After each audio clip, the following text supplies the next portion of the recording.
Good evening, class.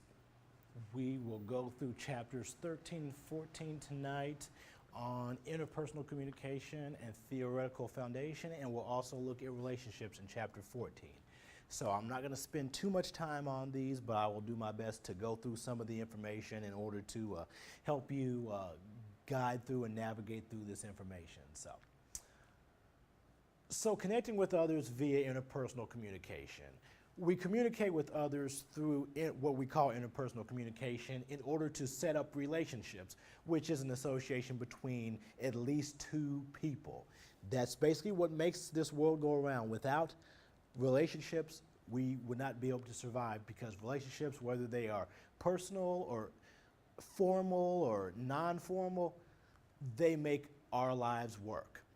Interpersonal communication occurs in a variety of contexts and situations and may be characterized in different ways, such as being impersonal versus personal. Personal can be family and friends, whereas impersonal could be bosses, teachers, things of that nature, where there's not a warm relationship, but there is an understanding, a communication between each other.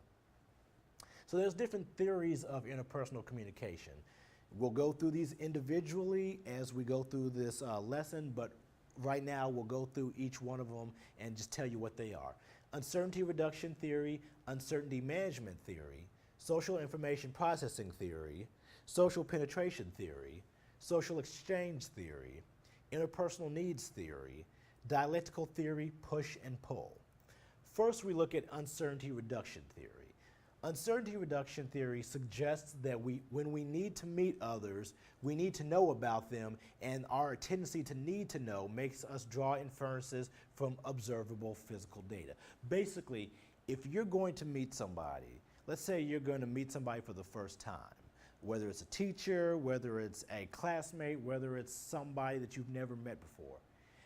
In order to know who they are, our need, our desire to have some sort of knowledge of who they are, we use physical features, physical characteristics, maybe stuff that they're wearing, to draw a conclusion about them. So if you meet somebody and they're dressed up in a suit and tie, your need to know who they are tells you, okay, this person, by wearing a suit, must mean they're professional.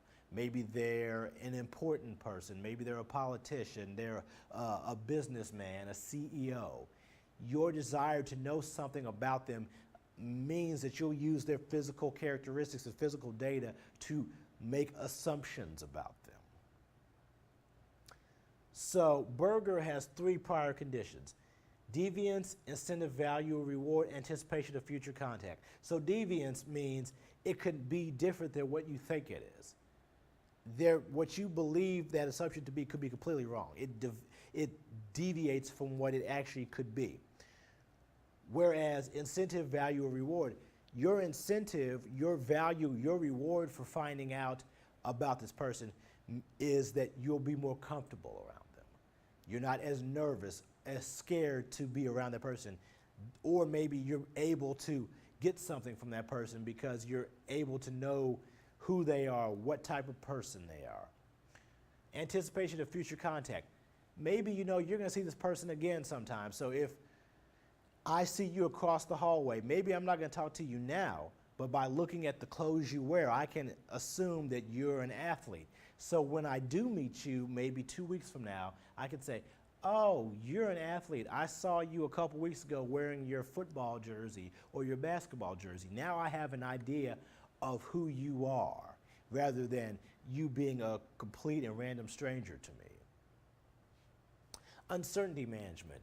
This theory takes into account the different ways people respond both psychologically and communicatively to uncertainty.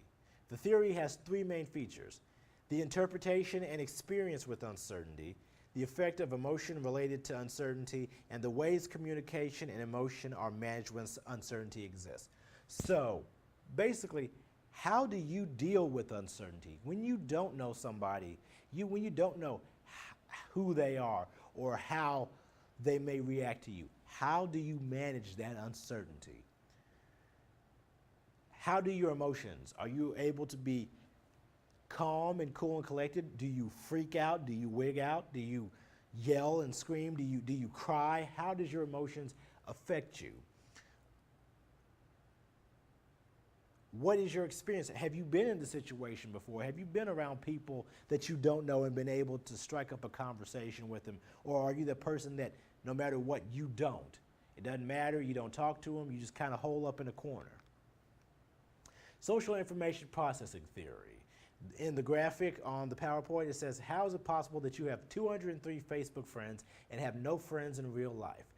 Dr. Joe Walter states that social information processing theory suggests that electronically mediated relationships grow only to the extent that people gain information about each other and use it to form impressions. Look at your Facebook page, your Instagram page, your Twitter. The people that know you on there and know you only through Facebook and Twitter. We're not talking about people that you see daily in the physical one-on-one, face-to-face. We're talking about people that only know you through social media, through online means. They only know about you what you post. If you only post pictures of you and your family, that's all they know about you. If you post pictures of you as an athlete or as a student government member, if you only post certain things, they only know certain things about you, and your relationship will only be as large as the information they know about you. If you don't post a lot about your life, they're not going to know a lot about you. All they're going to know is what little bits you put on there. So your relationship with them is really a small chunk of who you are, because you only put a small chunk of who you are on social media. And that way it allows a lot of people to have a lot of friends because they're only giving small pieces of themselves. You give your friends and family a lot more of you, so you only have a small circle of real true friends and relationships. Whereas in social media, you can have thousands of friends because they only get little pieces of you, only little pieces that you let them see. Social penetration theory. It looks at the depth of information shared and the breadth of information shared. So if you look at the circle, at the beginning when you first meet somebody, the conversation is real light. Hi, what's your name? How are you? Who are you? Tell me, what's your favorite color? What school you go to? Different things like that are on the surface layer as you get to know somebody. Then the next layer is a little bit deeper. Maybe it's, tell me about your childhood. Tell me what your dreams are. Tell me things that are a little bit more than just surface questions. And the longer you get to know somebody, the deeper the conversation becomes, to the point where you're friends, you're close, you're comfortable telling this person secrets or things about you that not everybody knows. That is social penetration theory. The longer you know somebody, the deeper the conversations go, the deeper they get to the core of who you are. Social exchange theory. Why do we form relationships with others? Social exchange theory is based on the assumption that people weigh the costs and benefits associated with entering a relationship and seeking out relationships that benefit them while avoiding those that don't. Think about your group of friends. Think about the people you hang with. To some degree, your friends help you out. They make your life better. Maybe it's because they are friendly. Maybe it's because they are smart. They help you out in school. Maybe it's because they have a car and you don't. Maybe it's because they keep you laughing. You look at the costs and the benefits when you decide to enter a relationship with anybody. If they're somebody that benefits you, then you decide to be a friend to them or enter in a relationship with them. If there's somebody that's going to cost you, they're going to take away from you, you tend to not join in those relationships because ultimately you want a relationship that's beneficial to you and not detracting and steals and takes away from you. Interpersonal needs theory. This theory provides insight into our motivation to communicate. It consists of 3 needs. Affection. Everyone wants affection, no matter what they say, how they say it. Everybody wants affection. They want love. They want to be told that they matter. So people seek out relationships in order to get that.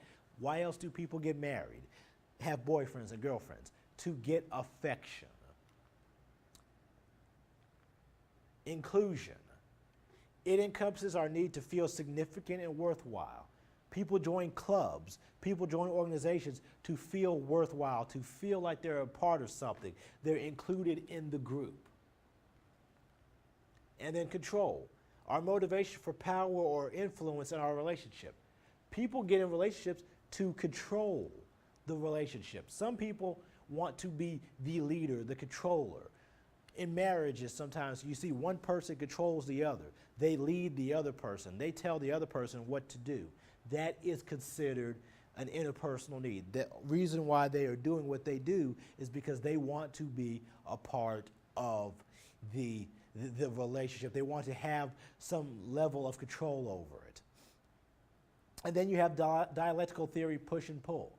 You have either or. You have people who get in relationships because they want to connect, whereas you have people that stray away from relationships because they want to be alone. They want to be autonomy. They want autonomous. They don't want people telling them what to do.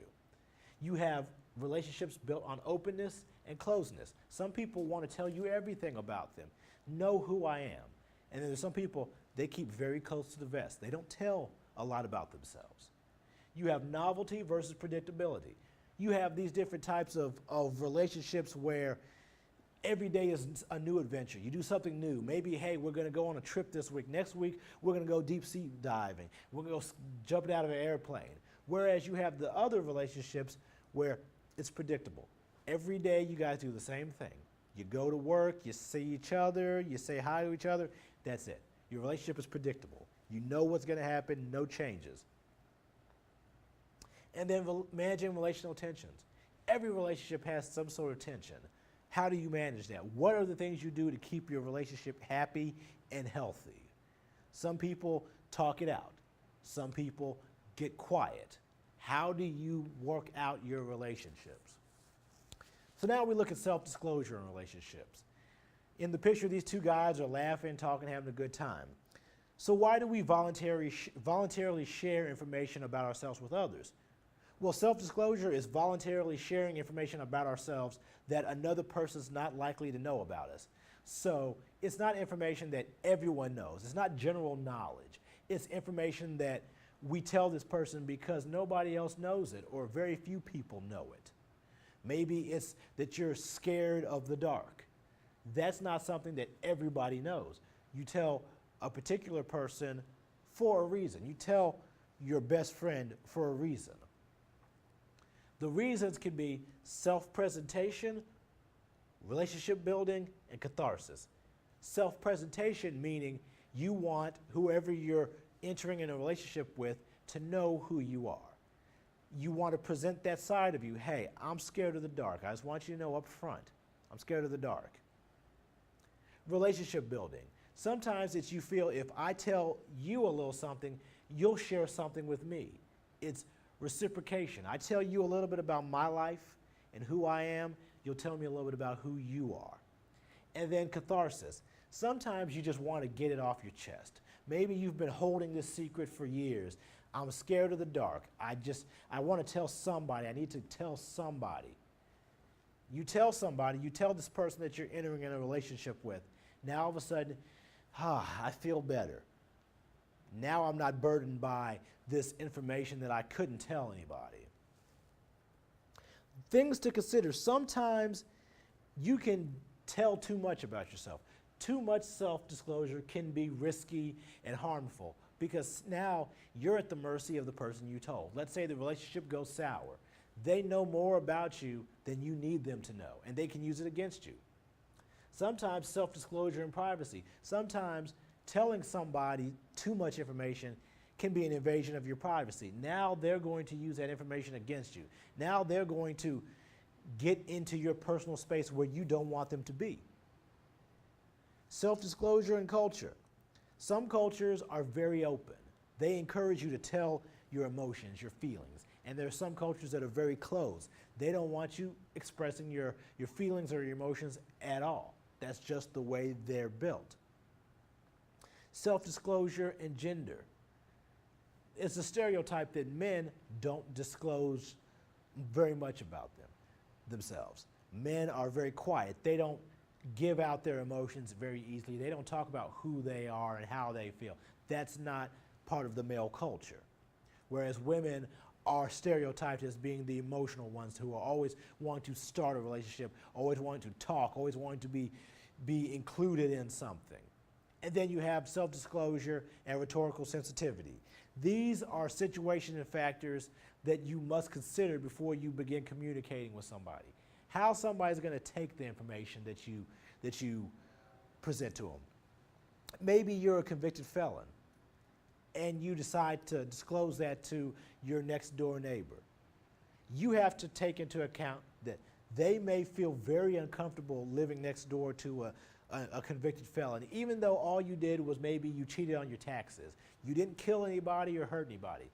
You have to be sensitive to the fact that they may not see it that way. They may hear the word convicted felon, and it doesn't matter what you've done, you're a criminal to them, and they can't be around you. You have to be sensitive to the fact that not everybody's going to see things the way you do, and they're not going to understand things the way you understand them. That's the end of chapter 13. Looking at chapter 14, this is looking at developing and maintaining relationships, from the beginning of a relationship to the dissolving of a relationship. So, interpersonal communication competence. There are 5 leading skills to interpersonal communication competence. First, the ability to adapt and to know how to communicate in specific situations. We all have to be able to adapt to the different situations we're communicating in. That is something that we learn as we get older. Sometimes we're good at it off the bat. Sometimes we need to work on it. How do we communicate in different situations? The ability to adapt and appropriately communicate in specific interactions. Interactions with different people are different. I'm not going to interact with my mother the same way I would my brother or my boss or my doctor. They're all different people, so I have to interact with them differently. The ability to understand yours and the other person's values, beliefs, attitudes, and feelings. Again, because everybody's different, they have a different moral code. Maybe somebody that you talk to believes that stealing is okay, lying is okay, whereas the person next to them believes that lying is a sin, lying is bad. You can't lie, you shouldn't lie to people. These are things that other people may believe. You have to talk to them based on their beliefs. Politics. Some people believe Republican, some people believe Democrat. You have to understand your audience when you talk to them, that they're going to believe different things than you possibly, and how to talk to them without offending them or saying the wrong thing. The ability to self-monitor. Watch what you say and how you say it to not offend. The ability to be fair and ethical, to not lie or do harm to anybody when you talk. The relationship formation. So interpersonal attraction. This is the beginning, an initial desire to meet someone. What attracts you to them, whether it's their looks, whether it's their personality, whether it's their voice. What is it that initially attracts you to that person to want to meet them? It could be physical attributes. It could be observations from the first impression you have of them. Maybe it's a stereotype. Maybe you see them in a cheerleading outfit or a football jersey, so you're automatically, well, I like football players. I like cheerleaders. I want to meet them just because of that. Maybe it's communication and attraction. Maybe you want to meet somebody because you're afraid of being rejected by somebody who's really good looking. So this person's decent looking, so I'd rather talk to them because they're not going to turn me down. They're not going to be mean to me or say, I don't want to talk to you. Maybe you feel that you both are similar in attractiveness. Maybe you feel that you're very good looking and this person is as good looking as you are. So you want to associate with them because you're both on the same level of looks. Maybe it's chemistry or physical attraction. Obviously, physical attraction is important. If you're going to date somebody, if you're going to marry somebody, there has to be a level of physical attraction. If you're not attracted to them, you're probably not going to remain in a relationship with them very long. And chemistry. This is attraction at first sight. You know, they talk about love at first sight. This is I saw him and I automatically knew that this person was somebody I wanted to be next to marry, to talk to, whatever. Meeting online. Online, it's different because you don't get that automatic interaction. You get it through a social media, through a box, through the interways. Women are more likely to form online relationships because for women, it's not about looks. It's about making a connection.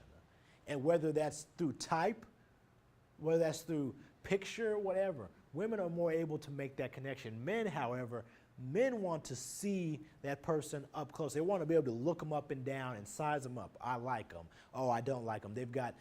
I don't like their hair. I don't like their face. I don't like this. I don't like that. Men are more superficial in that aspect. The depth and personal aspects of a relationship add to the possibility of moving beyond the computer. If people can strike up a relationship online, a strong enough one, eventually they may decide that they want to take it away from the computer and move into face-to-face actual communication. I've had a couple sets of friends that have met, either one friend met her husband through Match.com. They talked online for a while, then realized we like each other, let's meet. And from meeting each other, they got married and now they have kids. And then I've had friends that met playing World of Warcraft. One friend was in Kentucky, the other, her future husband was in Texas. They played World of Warcraft every day, all day. Started talking to each other, realized they really liked each other. He came up here to Kentucky to see her. They realized they were really in love. They got married. Now they've been married 5 or 6 years because they were able to form an online relationship that they would not have been able to form otherwise because they lived in two completely different places. So now we look at relationships starting and coming together. You have initiating, experiencing, intensifying, integrating, and bonding. Initiating, this is the first initial meeting. Hi, how you doing? My name is so-and-so. Tell me a little bit about you. The very basics, the very beginning. Then you have experimenting. This is when you move away from surface conversations. You start having more in-depth conversations. You learn more about each other, how they grew up, things that make them them. Next, you have intensifying. This is when you decide you like each other. You like each other as more than just friends. You want to have a more close relationship. From there, you have integrating. This is when you start hanging around their friends. Their friends start hanging around your friends. You become one big group because now when I see you, I see your boyfriend or your girlfriend with you. You're always together. You become an item. When people see you, they see you together. They don't see you apart. Me and my wife, we're always together, except for when we're not. So when we're together, people know they expect to see us together. When they don't see us together, they ask us, hey, where's your wife at? Or they'll ask my wife, where's your husband at? Because they expect us to be together always. And then bonding. Bonding, this is usually marriage. This is when you commit 100%, we're together. I'm married to you, you're my wife, you're my husband, so on and so forth. This is the good times of a relationship. And in order to keep those good times, maintenance strategies are to remain positive. Negativity will tear up a relationship quicker than anything else. Being open, being willing to share yourself with whoever you're with. That means your emotions, your feelings, your thoughts. Assurances, assuring that other person that you will always be with them, that you love them, that you're there for them, letting them know that they don't have to worry about how you feel about them. Blending your social networks, like we talked about. Your friends and their friends are now one big group.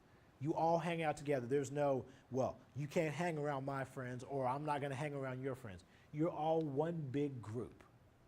And then sharing tasks. Rather than one person doing all the work, washing dishes, cleaning up the house, taking care of the kids, you both share those tasks. You both do them together. You make it a point to, if you wash dishes, I'll vacuum, I'll clean up, I'll take care of the kids, you take care of the pets, something like that. Not always do relationships work. In some instances, relationships fall apart for various reasons. So you have relationship dissolution. These are signs that relationships are in trouble. It can be aggressive behavior, yelling, screaming at each other. Maybe it's physical fighting. That is a sign a relationship is in trouble. When you're aiming to hurt the other party for whatever reason. Lies. When you start lying to your significant other or the other person in a relationship, that's a clear sign that there is trouble in paradise. You're deceiving the other person because you're not telling them the truth. And then betrayal. These can be extramarital affairs, gossiping about your loved one, harmful criticism, saying, oh, you're just fat, oh, you're ugly, you know, or you're telling people stuff about them behind their back. Deception and betrayal are similar. The difference is that betrayal violates a confidence. Betrayal is me and you have an agreement. We got married. We said before God and everyone else that we're not going to cheat on each other. When you betray them, you break that confidence. You cheat on your loved one. And it's an agreed on expectation. So deception, not necessarily anything that you agreed on. You just feel it's better to lie to somebody, to do something behind their back to save yourself. But betrayal is when you make that vow, when you make that agreement and you go back on it. You do something to violate it. Which leads to relationships coming apart. You have differentiating, circumscribing, stagnating, avoiding, and terminating. Differentiating. You know how we talked about how close you were? Now, not so much. Now you're doing your own thing a little bit more. You kind of want to be with your crew. He or she wants to be with their crew. You're not as close as you used to be. Circumscribing. It used to be that you talked about everything. You were open with each other. Now, you don't really talk as much. You kind of talk when you have to. You don't really let them in on how your day was going, what things are going on in your head and your heart. Stagnating, you guys aren't growing. Your relationship isn't growing now. You're just basically there. You're not doing anything to become a better couple or really try to grow and build the relationship, strengthen the love. Next, you get to avoiding. You basically just don't see each other. You try not to see each other. Rather than coming home after work, you go out with the guys and you try to stay out as late as possible. You say, well, my wife will go to bed at 8 o'clock, so if I stay out till about 8:15, by the time I get home, she'll be asleep because I really don't want to see her. I really don't want to talk to her. Which leads to terminating, when you guys just say, okay, look, it's over with. I can't do this anymore. I don't want to be in this relationship. It's not healthy. It's not happy. So Duck, another philosopher and psychologist, has his phases of dissolution. There's intrapsychic phase, dyadic phase, social phase, and grave dressing phase. Intrapsychic phase says this is when you internally assess the classification of your relationship. So this is when you sit down and you start to think, okay, so what's going on with this relationship? What am I gaining out of it? Is it healthy for me to stay in it? You sit down and you internally take stock of the relationship. Next, you have the dyadic phase. This is when you and your loved one sit down and discuss the status of your relationship. Hey, let's sit down and look, where are we at? Are we happy? Are we okay? What can we do to improve the relationship? Social phase. This is when your relationship difficulties become more public within the context of friends, family. This is when everybody else starts to notice there's trouble because they don't see you around each other as much. Or they catch you guys, they see you guys arguing in front of everybody. They start to notice there's something wrong. Finally, the grave dressing phase. This is when, after the breakup, each partner gives an account of why the relationship ended. Okay, so you break up. My version of the story is the reason why we broke up is because you are selfish, you're lazy, and you're mean to me. That's my side of the story, and that's what I'm going to tell my friends and my family. Whereas your story might be that I am never around, I'm emotionally cold. I never support you. I want to be I want to be alone, and I'm making you feel bad. So now we each have two separate stories, and somewhere in the middle is probably the truth. But each one of us want to look like the good guy. So we each tell a story that makes us look like a good guy, and the other person looks like a bad guy. So according to Wilmot and Hocker, conflict is an expressed struggle between at least two interdependent parties who perceive incompatible goals, scarce resources, and interference from others in achieving their goals. So basically, we don't believe the same thing anymore. We both have different ideas of what we want in life. We used to want the same thing, now we want something different. Maybe it's that we're poor. We can't seem to get ahead. A lot of times, couples that don't have anything end up fighting the most and breaking up because they're sick of being poor, they're sick of not having anything, so they turn on each other. And then sometimes it's interference from others. Maybe you've got friends or family that are interfering in your relationship, and as much as you love that person, you can't be with them because you just can't put up with that type of meddling from others. Faulty communication can lead to conflict. Sometimes if you're not communicating efficiently and competently, there'll be fussing and fighting. Faulty attribution errors. If you unfairly label somebody as something that they're not, creates conflict. Faulty perceptions and a tendency to perceive your views as objective and reality, but the other person's not, that can be conflict. So if you think, okay, I'm right, my argument is valid, yours isn't, yours is off in space somewhere, that creates conflict. And personality traits or conflict or characteristics can lead to conflict. Maybe you're very vain. Maybe you're too emotional.